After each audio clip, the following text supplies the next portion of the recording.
Ce que vous voyez là, c'est le premier clip de l'histoire. Il est tourné en 1894 aux États-Unis.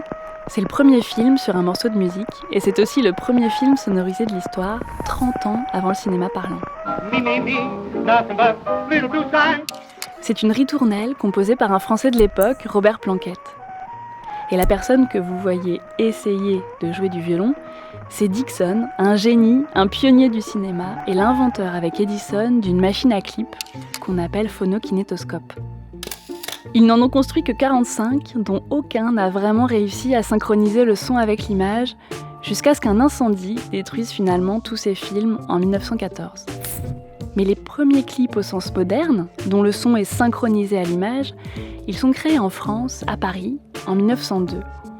On les appelle phonocènes. Moi, brave ouvrier, le dimanche, quand vient le printemps, si ma poule met sa robe blanche et sert au passant. Et c'est une femme qui les réalise, la première cinéaste femme de l'histoire, Alice Guy, la secrétaire de Léon Gaumont. En 15 ans, 700 phonocènes d'1 à 2 minutes vont être réalisées. On les présente dans des cabarets, des bordels, des foires, partout où on montre du cinéma, qu'on voit alors comme un spectacle total. Grâce à la sonorisation des salles, jusqu'à 4000 spectateurs peuvent en profiter en même temps. Et pour mieux diffuser cette nouvelle technologie de Gaumont, Alice Guy, Louis Feuillade et les autres tournent en playback avec les chanteurs les plus populaires, les vedettes de café-concert. Paulin, Félix Mayol, Dranem, Adolphe Bérard.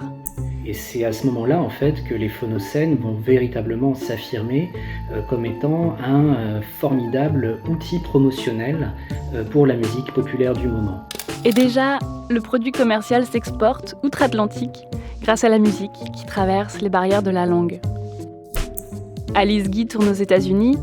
Elle est attentive aux bouches, aux mains des musiciens pour insister sur la prouesse technique de la synchronisation qui fascine les foules. Il y a un effet un petit peu magique de présence, en fait, qui est important à prendre en compte. Et quand on regarde 80 ans plus tard ce qui s'est passé au moment où MTV explose un artiste musical, d'un seul coup, ça devient quelqu'un que l'on voit et qu'on entend en permanence. Malgré son succès, avec La Garde de 14, la phonocène disparaît. Mais l'idée d'un film qui promeut une musique, elle, est promise à un bel avenir.